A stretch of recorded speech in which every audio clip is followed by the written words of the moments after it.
something that would show a propensity by Jeffrey Epstein to have a taste for younger girls, which is part of the which is, element to the whole to these charges here as far as trafficking minors, and that she was complicit, that the defendant Maxwell was complicit in that.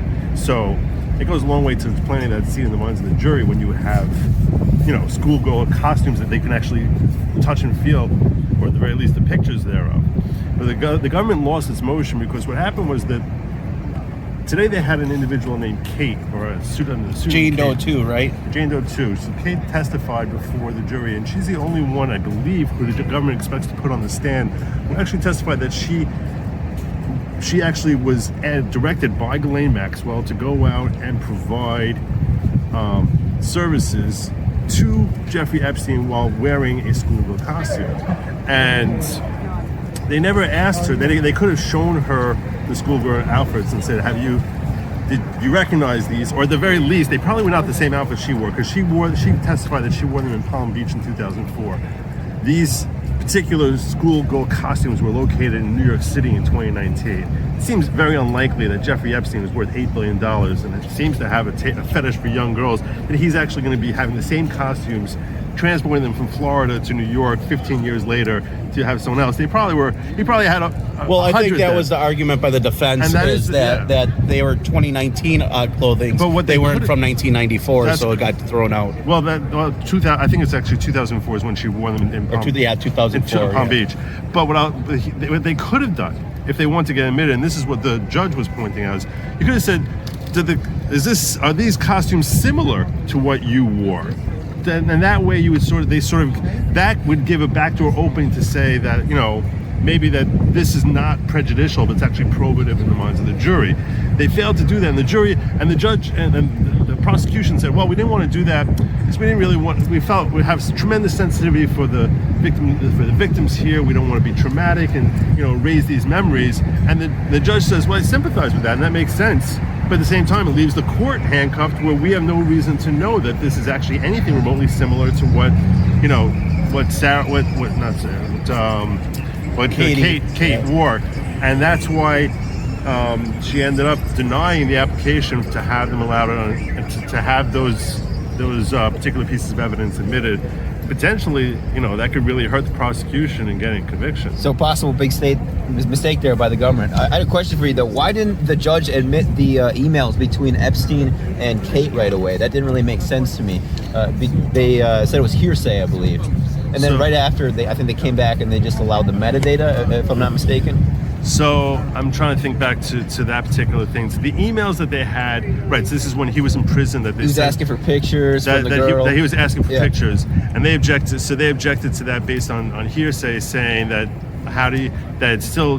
hearsay is an out-of-court statement that's being offered for purposes of establishing the truth of that. So now it'd be hearsay on Epstein to say that now you're basically trying to say, well, Epstein wanted these pictures, and that's what the truth of the matter that you're trying to assert. So it is hearsay, even though he's dead.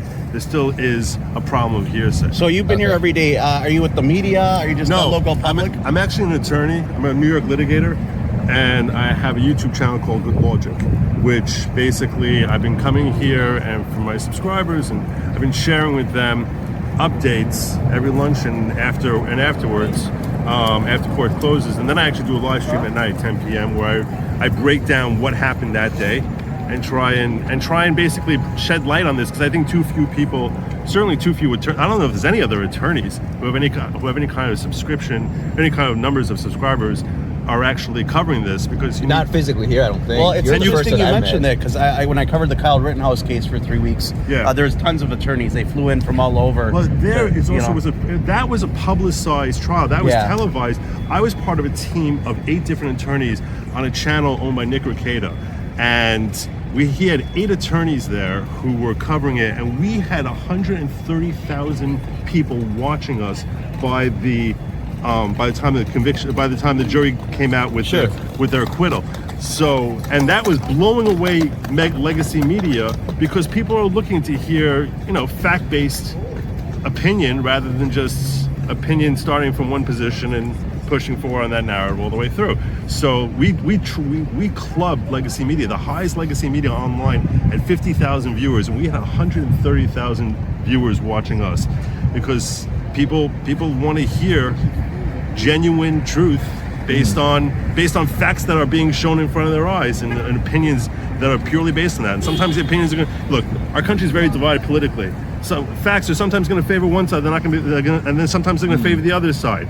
And if you're going to present truth, there are going to be good days for one side and bad days for that same side the next day. But that's the only way that our country can actually start growing towards a place of health and genuine information.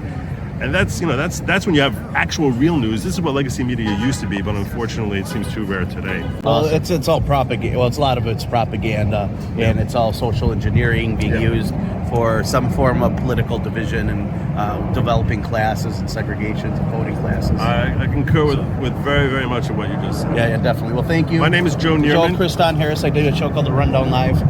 LAWGIC. Good So, logic. funny. Hey, I like it. Logic, I like it. but with law, because I'm an Clever. attorney and I'm trying to. Okay, so check out Good Logic guys. on the socials, folks. And I'd love to On have YouTube. You on YouTube. Okay, and I'd love to have you on my show too. My Twitter's gotten a lot of numbers now, so my Twitter's been going up also. I went before Rittenhouse. I had 4,000 subscribers on my channel. Now I have over 30,000. Okay, wow. Over the last month, my Twitter's also tripled in numbers. My also. footage.